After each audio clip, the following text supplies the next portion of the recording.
So this is the second part of the Windows Sandbox video.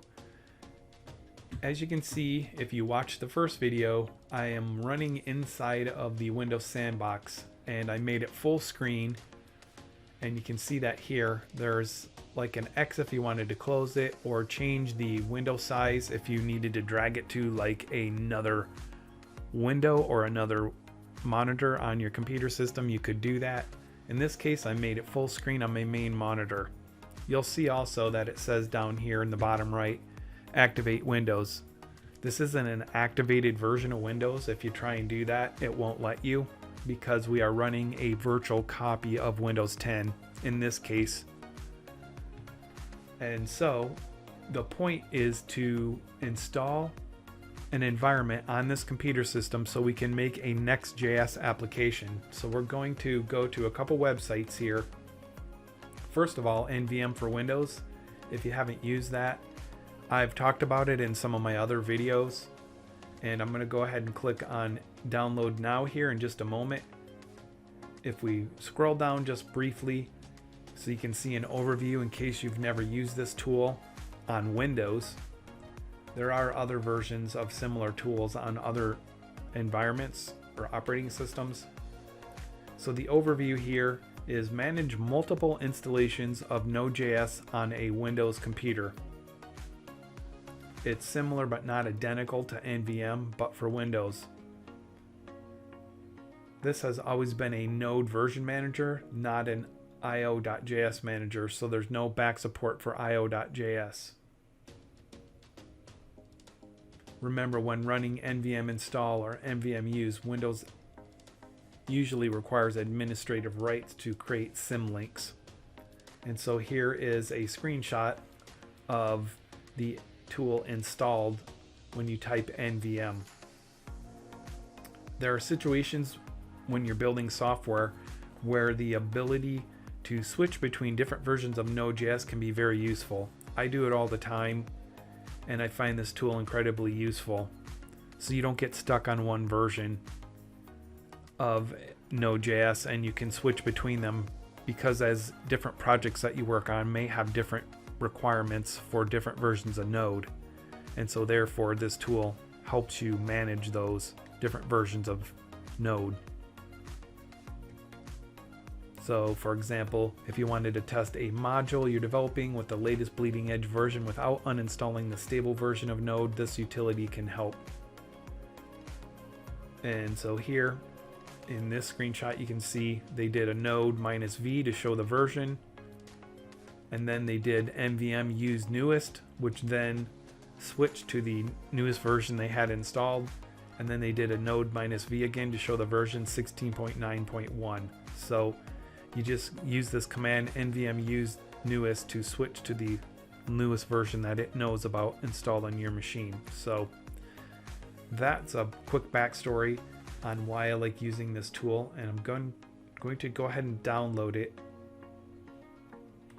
and then we'll install it. So here is the page that shows what's changed in this version.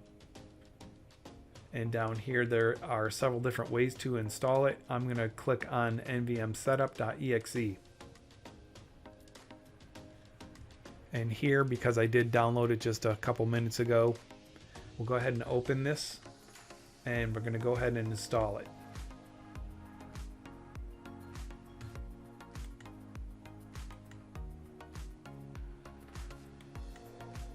We'll just take the defaults and go ahead and install it. Alright, so let's go ahead and use this tool now. We'll do a quick check and use it to install the current version of Node. I also wanted to mention the Git for Windows download, so I went to that page. I'll include the URL in the description of the video in case you've never used this before. And so we have a standalone installer, which is what I'm going to go ahead and do. This is 64-bit. So I'll go ahead and click on that, and it's downloading. Let's go ahead and open it. And let's go ahead and run that now.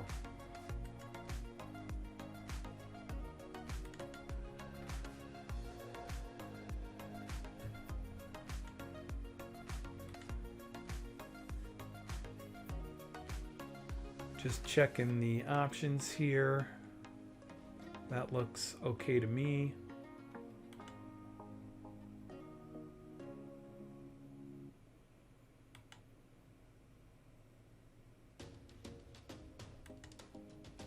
You have some different options for the default editor.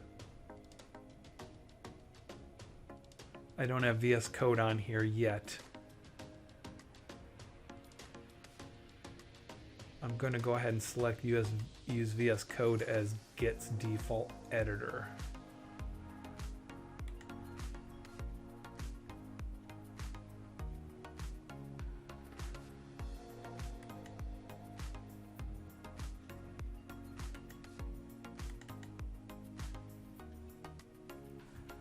And so now we're going to go ahead and download that.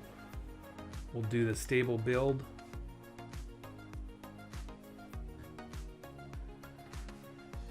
And it's downloading it here.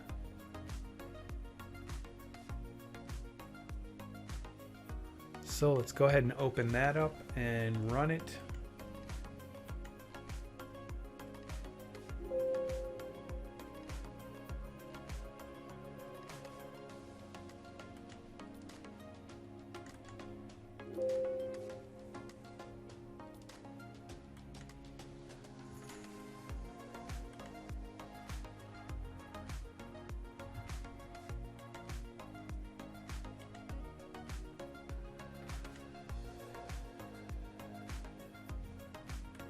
Create a desktop icon.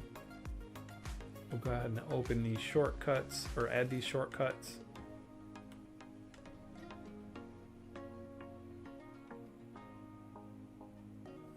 So I'll go ahead and pause this while it's installing. All right, it's almost done. We can go ahead and have it launch it, make sure it's running. So there we go.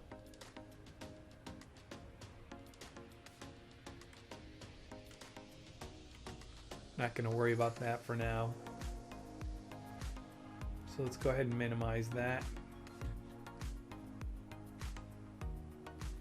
And we'll go back to our other installer program.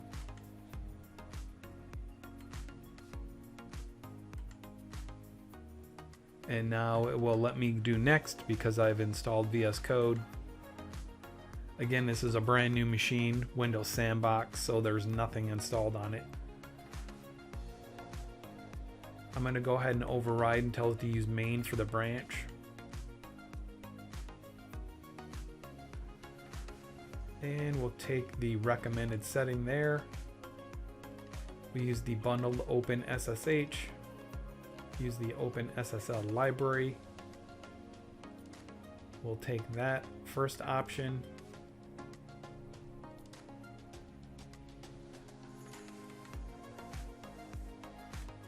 Again, take the default, use the Git credential manager.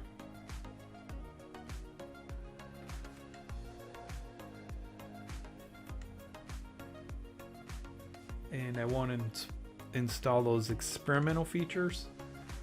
So let's go ahead and get that installed. Should just take a couple seconds here. All right, that's just about finished.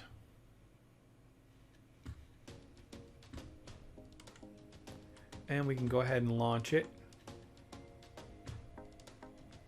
So there, that's running. We'll just leave that window open in the background and continue on here with our installation. So let's take a look at our start menu here. We can see the Git GUI, Git command, and Git bash have been added recently. And then underneath Git, you can see the options that have been added there. And if we look under NVM for Windows, we can see there's a shortcut there for it. And in my previous video for the Windows Sandbox, I installed the Postman tool, so that's there. And here we have our VS Code editor, and that's pretty much it. So I opened up a command prompt here, and let's type in NVM, and you can see the help screen for it running version 1.1.1. We can also type nvm -v, and it tells us 1.1.11, which is the version we downloaded. I made the command window a little bigger, and I also changed the size of the mouse cursor. It was pretty small, hard to see. Now it's much easier to see. So I'm back on the NVM for Windows page. I'm going to click the back button and then scroll down. Again, look at the overview.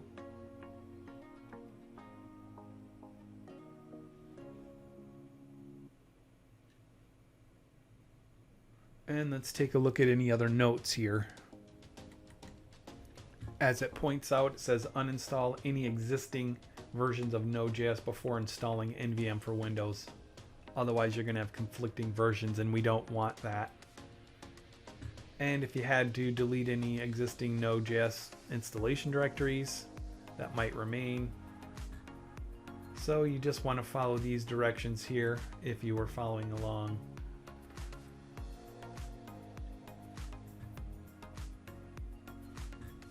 And then we're going to go ahead and install a version of the node. So let's go ahead and install the latest version. So we'll do nvm install latest and hit enter.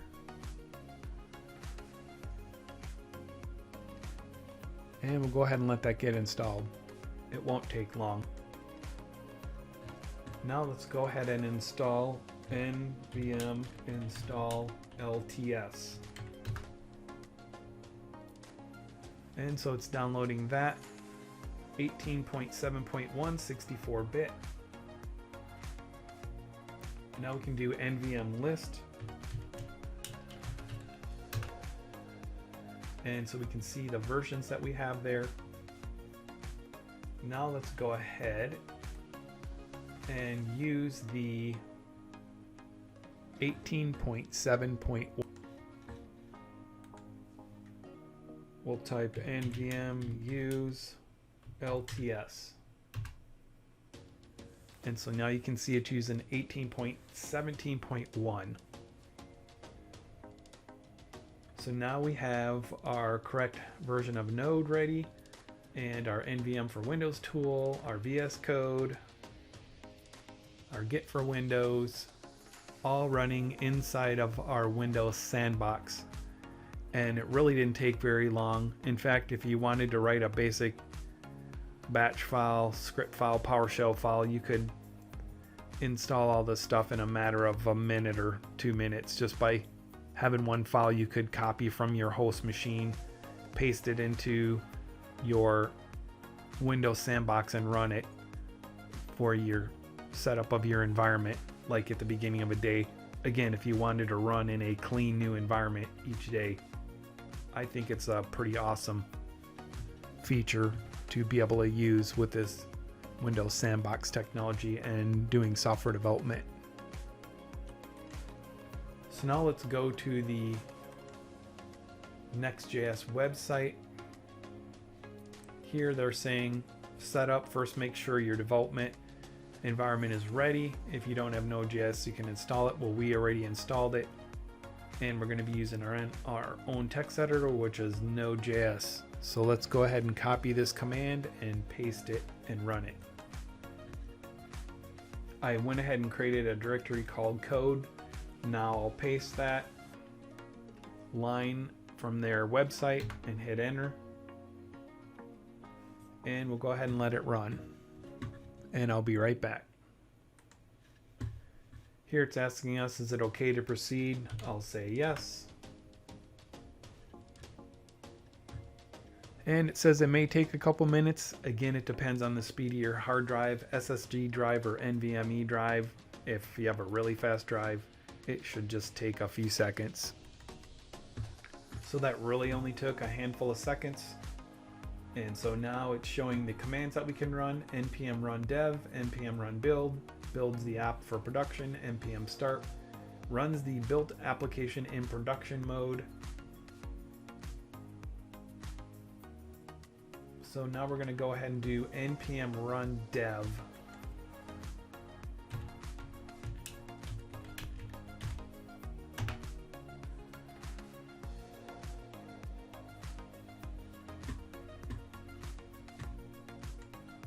Whoops, I forgot to go into my directory. So let's cd into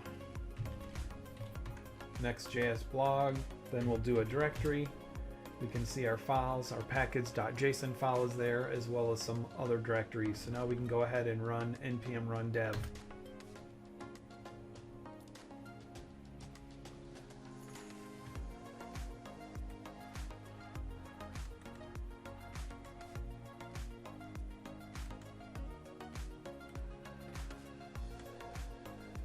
And the firewall was asking a question about access, so I went ahead and said okay.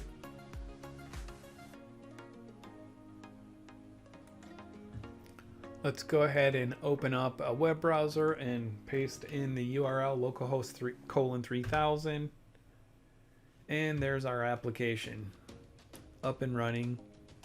Really only took a minute or a couple minutes at most to get the entire set of tools installed, and now you can go to town and create your Next.js applications or React applications and other similar types of applications using a brand new pristine development environment configured exactly the way you want. So I opened up a file explorer. Let's go into code, and then let's right click and open with VS Code.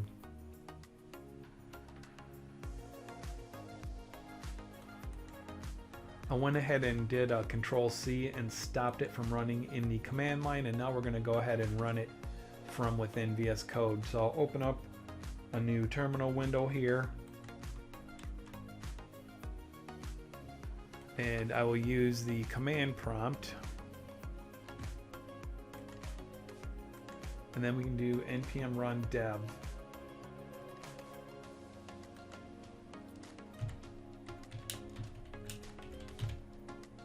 And we'll do that from within Visual Studio. Let's go ahead and resize this a little bit.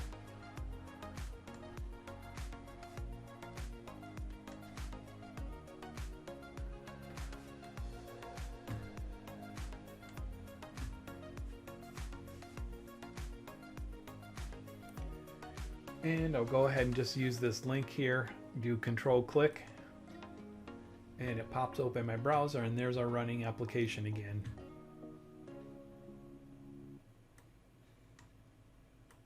So I'm going to go ahead and close that. And here we can see all of our files that it created, all the node modules, the index page, public folder, and our styles, and our package.json. So there we have our base running or Next.js, not React, Next.js application running inside of VS Code on a brand new Windows Sandbox developers environment. I really like this idea, really like this approach. It may take an extra minute or two at the beginning of a day, but you get a brand new clean environment that's really optimized just for the thing you're working on. And you could set up, like I said before, a batch file or something to do the basic installation steps, so you could automate with one click the installation of your tools. Well, I hope you found this video helpful, and it shows off, I think, some of the great features of using a Windows Sandbox virtual environment for software development. And there's many other reasons to use it too, but this is a very good one if you're doing software development. I also meant to mention the other web page that I had pulled up before about Next.js. So this is another way to create a Next.js application. You can run this command npx space create-next-app at latest. So we're going to go ahead and do that and see how it looks. So I have a command prompt pulled open here. I'm just going to paste that command.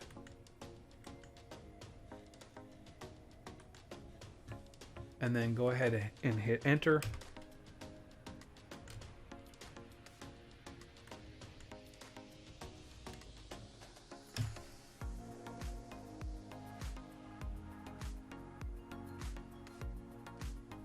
And it wants to know a name of an app. Let's call it YouTube Demo 1.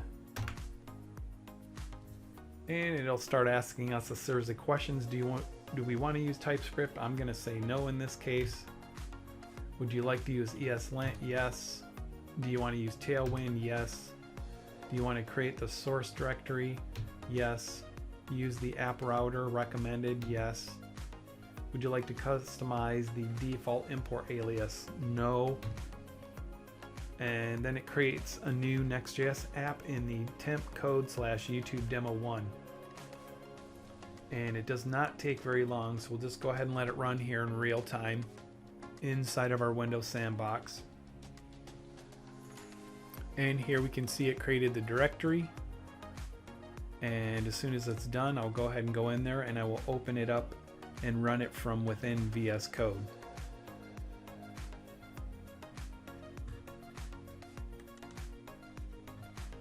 So let's go ahead into the directory, and you can see all the files it created. So then if I right click here and say open with VS Code, then we'll go ahead and do the terminal window.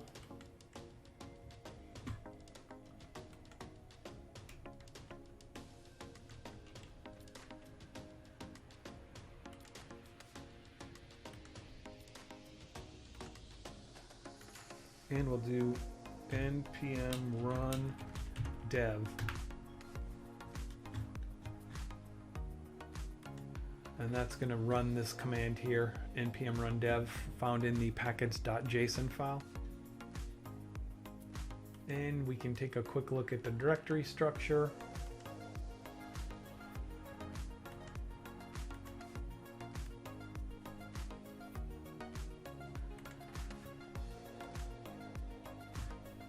There's our page.js, our layout.js, our global CSS.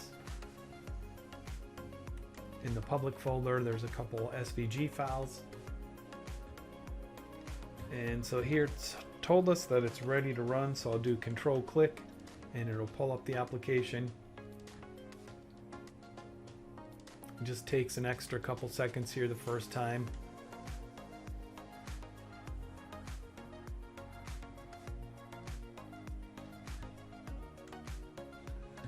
And there it's loaded the create next app. And I do like here how they have these links in the application, so it can take you to the Next.js documentation. And there is a Next.js like course you can go through. You can start that by clicking this button down here. Templates, this is really nice. Let's go ahead and expand this a little bit. Find your templates, jumpstart your app development process with their pre-built solutions. So you can do a filter to filter the templates that are available. Next.js Enterprise boilerplate, admin dashboard template, geolocation, image gallery starter, Next.js boilerplate, which is what we're looking at, Next.js AI chatbot, which is pretty cool. I'll probably look at that in another video. And you can just see some of the other ones. So this can really help jumpstart your efforts. And there's all these different use cases here. So you want to take a look at that. And then deploying Vercel.com. If you haven't heard about them, they're behind the Next.js technology. And so this will help you get your application deployed out into the real world, like on the Vercel.com. And I've talked about that in some of my other videos also, about how I use that for certain deployments and things. Well, again, I wanted to add this last section on to the video to show the alternative way to set up a brand new Next.js application. So I appreciate you stopping by and watching the video, and I will be making more videos as I have time. Have a good one. If you like this channel, please like and subscribe and hit the bell icon to be notified when I post new content.